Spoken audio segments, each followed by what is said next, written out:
Emergency word service. Hello, can I have the ambulance, please? My husband's holding himself. Ambulance, thank you. Yes, please. Oh, I don't know. And my husband's dead, like on a level. Okay, my darling. Okay. I know, my darling. I know. Well, they just wake him up, man. Just wake him up. Amy, do you want to go tomorrow night? Yeah, received.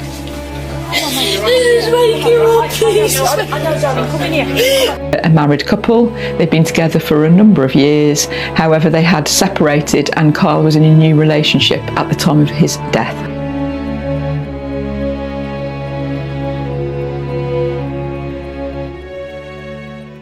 The story does not begin with violence. It begins with quiet exhaustion. Amy Pugh was 34 years old when everything finally collapsed.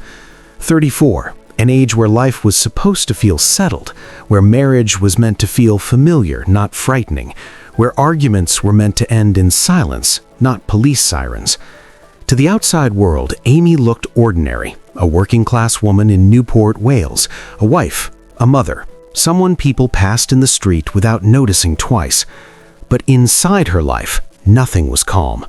Her marriage to Kyle Pugh had been unraveling long before the night he died. Years of arguments, jealousy that simmered into rage, a relationship where love and resentment lived in the same room, staring at each other across the kitchen table. They had separated, but separation did not bring peace. It only stretched the tension thinner, like a rope pulled so tight it could snap at any moment. Friends later said Amy felt cornered by the marriage, trapped between wanting freedom and fearing judgment, between anger and guilt, between who she used to be and who she had become. There were arguments that shook walls, phone calls that ended in shouting, messages sent late at night that were never meant to be read again. And still, despite everything, Amy let Kyle come back into her home. That decision, small in the moment, would become irreversible. Before the night that changed everything, Amy believed she could manage the chaos, that she could keep control, that nothing would go too far. She was wrong. Stories like this don't just belong to headlines. They belong to families, to marriages behind closed doors, to people who believe it won't happen to me. So if you're here watching, if stories of betrayal, truth, and justice matter to you, take a moment to subscribe, like, comment, and share. Not for entertainment, but so stories like this are not forgotten. Because silence is how tragedies repeat themselves. The night of March 22, 2022 did not arrive with warning. Kyle came to the house late, tension already thick in the air before a single word was spoken. Their separation had done nothing to cool the anger between them, it had only sharpened it. Neighbors would later say they heard raised voices, a familiar sound. Nothing unusual, nothing that made them call the police. Inside the house, years of resentment spilled out all at once. Old accusations resurfaced, words meant to wound, voices climbing over each other, neither willing to back down. Amy felt overwhelmed, not just by Kyle, but by everything he represented. A marriage she couldn't escape, a life she no longer recognized. Kyle, according to prosecutors, was angry too. He believed she was hiding things from him, that she was slipping away. The argument turned physical. What happened next would later be dissected in a courtroom, replayed in forensic detail, frozen forever in photographs and transcripts. Kyle was attacked, struck, injured so severely that he would never recover. But at that moment, Amy did not see the future.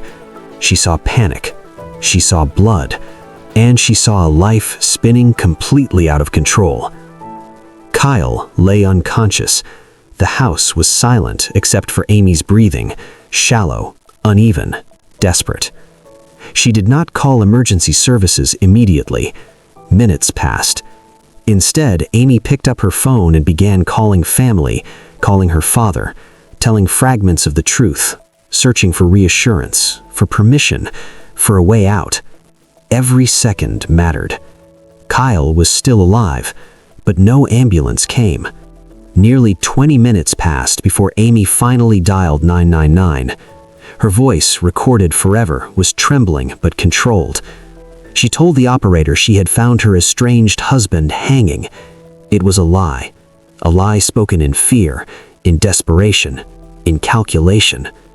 Police arrived, paramedics followed. Kyle was rushed to the hospital, but the damage was already done. He died days later without regaining consciousness. Amy told officers the same story again. Suicide. She played the role of the devastated wife, but something didn't sit right. Investigators are trained to listen for what doesn't fit. Kyle's injuries didn't match a hanging. The marks on his body told a different story. Phone records showed the delay, the calls made before the emergency call. The timeline unraveled. Slowly, methodically. Amy's story began to crack. Police confronted her with inconsistencies. She adjusted her version, then adjusted it again. The truth was no longer something she controlled. Forensic evidence spoke louder than words. What had been staged as suicide was in reality a violent assault. The betrayal was complete, not just of Kyle, but of everyone who had believed her. When Amy was charged with murder, the shock rippled outward. Kyle's family were shattered, not just by his death, but by the deception that followed it. Friends distanced themselves. Neighbors whispered. Headlines spread her name across the country. In the court of public opinion, she was already condemned. Her family faced shame they could not escape. Her children faced questions no child should ever have to answer. Amy sat alone. Not just physically, but emotionally abandoned by the stories she once controlled. The trial was clinical, precise, unforgiving. Prosecutors laid out the evidence piece by piece, the injuries, the delay, the lies. Amy listened without reaction. No tears, no outbursts, just silence. Kyle's family spoke of the man they lost, the future stolen from him, the anger that still burned. When the verdict came, guilty, there was no drama, only finality. Amy was sentenced to life in prison. Justice, at last, had a voice. There is no redemption for murder, but there is reckoning. Amy was led away in silence, her name forever tied to the moment she crossed a line she could never return from. Kyle's family began the slow, painful work of healing. The house where it all happened fell quiet again, but this time, the silence meant something different. This story ends where it should, not with Amy, but with the truth. Because justice is not about spectacle, it is about acknowledgement. Kyle Pugh did not die by suicide, he was killed, and the lie that followed it did not survive the truth. Families were changed forever, lives divided into before and after. And while no sentence can restore what was lost, the truth gave something back. Closure. This is not a story about evil monsters. It is a story about how anger, fear, and deception, left unchecked, destroy lives, and how truth, even when painful, is the only thing strong enough to end the lie.